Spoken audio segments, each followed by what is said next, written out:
petit tour, hein, donc toujours au congrès de la FUB, la Fédération des usagers de la bicyclette. On attend impatiemment, avec beaucoup d'anxiété, le palmarès des villes cyclables. On va faire un petit tour en Vendée, un beau pays, à Saint-Jean-de-Mont. Nous recevons Véronique Launay. Bonjour Véronique Launay. Bonjour. Maire de Saint-Jean-de-Mont et présidente de la communauté de communes Océan Marais de Mont. C'est une terre de vélo parce qu'il n'y a pas plus joli que Saint-Jean-de-Mont. Ah ça vous avez raison, Saint-Jean-de-Mont c'est 6000 hectares, donc 4000 hectares de marais, 750 hectares de forêt, 8 km de côte. Donc ça laisse un terrain de jeu formidable pour tous les cyclistes, qu'ils soient touristes ou montois, qu'ils l'utilisent dans un but de balade ou de déplacement quotidien. Donc c'est une infrastructure, des infrastructures qui existaient, peut-être que vous avez modifié, c'est votre premier mandat, donc 2 ans, ça fait 2 ans que vous êtes élu, mais vous continuez, en tout cas si ça existait, avec cette volonté politique de mettre en place cette mobilité et une station balnéaire comme Saint-Jean-de-Mont qui a moins d'habitants évidemment l'hiver que l'été, est toute trouvée parce que quand on vient faire du tourisme maintenant, quand on vient en vacances, on fait obligatoirement du vélo. Bien sûr. Je vais vous donner juste quelques chiffres. On est à peine 9000 habitants l'hiver et on passe à plus de 100 000 l'été. Donc ça vous montre un petit peu le changement de vie qu'il peut y avoir. Effectivement, ça fait 2 ans que j'exerce ce mandat de maire, mais j'étais déjà élue auparavant et le plan vélo existe depuis 2002 et ça a été mis en route avec Vendée des Îles, qui est un syndicat qui s'occupe de tourisme, avec notre office de tourisme intercommunal, le département, la communauté de communes. Donc c'est quelque chose qui fait que c'est un plan qui a non seulement fait des pistes cyclables, mais également des stations de gonflage, des aires de pique-nique auprès de ces stations, des racks à vélo de manière à pouvoir les faire stationner. On a 170 km de pistes cyclables juste sur Océan Marais de Mont, et dont 70 km en sentier propre, c'est-à-dire que sur ces 70 km, vous êtes dans la forêt, vous êtes le long de la plage et vous pouvez rouler en toute tranquillité. Oui, je vois que ça les fait yeux, envie. Ça donne envie en toute sécurité, hein, ça c'est important. En toute sécurité, et ça c'est important. Alors, vous l'avez dit, c'est un territoire touristique. Est-ce que justement la construction de cette politique cyclable a été plus axée sur le tourisme ou également sur les habitants ?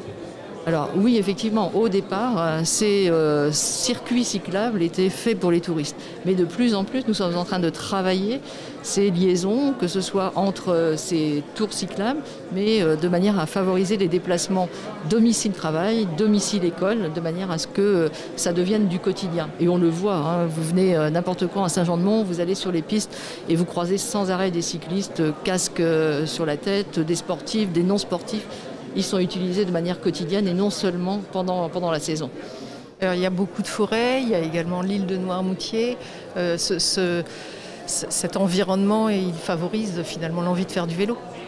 Quand vous êtes dans la forêt, que vous croisez les écureuils, que vous sentez l'odeur des pins, voilà, c'est le paradis, même si vous allez au travail. Oui, c'est ce que je fais quand je prends mon vélo pour aller à la mairie.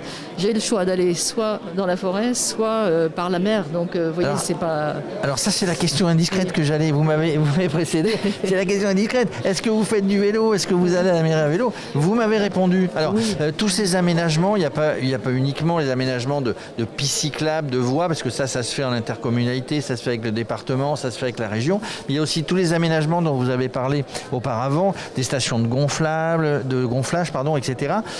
Ça coûte des sous, mais c'est un choix. Oui, c'est un choix délibéré. On a quand même un environnement qui est hypersensible. Donc l'environnement, la préservation de nos espaces naturels sensibles, c'est un souci de tous les instants. Et donc cet argent que nous investissons, ça nous permet de recevoir ce flux touristique, mais qu'ils arrivent avec leur voiture et qu'ils laissent leur voiture soit dans leur hôtellerie de plein air, soit dans leur résidence secondaire, et qu'ils se déplacent ensuite à vélo de manière à favoriser la quiétude dans cette ville balnéaire qui est si agréable. Et alors, puisqu'on revient au baromètre, on est tous là pour le baromètre, hein, je le disais. Oui, nous avons hâte. En quoi ce baromètre est différent, hein, en quoi éventuellement complémentaire d'échanges que vous pouvez avoir habituellement, concertation avec vos usagers, avec vos habitants, avec les associations locales? Ce qui est intéressant dans ce baromètre, c'est qu'il redonne le positionnement des utilisateurs de bicyclettes. Donc c'est en ça que non seulement nous sommes très honorés d'être dans cette nomination, mais ça va nous obliger à faire encore plus d'efforts pour la pratique du vélo.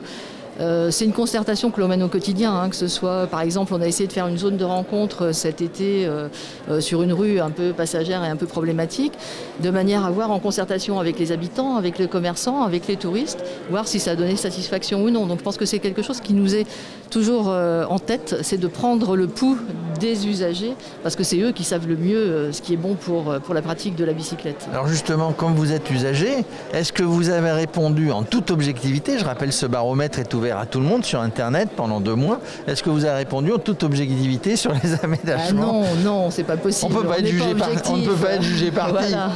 Hein, est-ce que justement ce baromètre est vraiment utile? Vous avez en partie répondu, mais si vous allez avoir les résultats aujourd'hui, ça va vous donner envie d'en faire encore plus ou de modifier des choses par rapport aux réponses? Ça va nous donner envie d'en faire encore plus, de proposer de nouveaux circuits, de proposer de nouvelles pistes, de proposer... je sais qu'il y a un petit point qui est un peu plus difficile pour nous, c'est la sécurisation des stationnements de bicyclettes, avec des problèmes de vol et surtout l'été. Donc voilà, j'ai vu sur le salon, il y a plein d'idées, plein de dispositifs qui existent et voilà, ça va nous conforter dans cette idée de continuer à travailler. Nous sommes en train de travailler un schéma des mobilités au sein de la communauté de communes et voilà, la prochaine étape, c'est de le travailler plus au niveau de la commune, de la ville de Saint-Jean-de-Mont, de manière à améliorer tout cela. Est-ce que d'autres élus du coin, de la métropole, du département, savent que vous êtes une ville vélo, viennent vous demander des conseils? Vous travaillez en concertation avec toutes les communes alentours? Alors oui, on travaille en concertation avec les communes de la communauté de communes Océan-Marais-de-Mont, puisque c'est un plan qui est au niveau de la communauté de communes. C'est vraiment important. Et on travaille avec les communautés de communes qui sont aux alentours, puisque de toute façon on fait partie tous de la Vélodyssée qui passe sur tout notre territoire. Qui descend du bas et qui remonte tout en haut. Voilà. Et puis le département de la Vendée est un département cyclable également, et donc on est tout le temps en concertation avec tous ces gens. Et il y a un partenaire que je n'ai pas cité également, c'est l'ONF, l'Office national des forêts, avec qui nous avons travaillé pour avoir ces sentiers cyclables en forêt, qui sont hyper sécurisés. Et donc ce partenariat avec l'ONF nous a permis de proposer ces pistes cyclables, ces sentiers cyclables. Et ça, c'est important parce qu'il faut à la fois valoriser cette forêt, mais également la préserver. Et la préserver en faisant du vélo. C'est une manière écologique de se balader, mais aussi c'est un moyen de locomotion pour aller travailler. Prenez vos vélos. Voilà, Cécile Choubaev, si vous voulez, si tu veux aller en vacances dans une région que tu connais bien, je crois, mais tu iras faire. Pour être sincère, je passe toutes mes vacances là-bas. Ah, ben voilà, à vélo. Voilà. À vélo, évidemment. Eh bien, merci Véronique Launay. Je rappelle, vous êtes maire de Saint-Jean-de-Mont. Vous avez participé au baromètre des villes cyclables. Quel classement? On ne le sait pas, on en saura plus tard. Mais merci d'être venu et bon congrès. Merci à vous. Bon courage.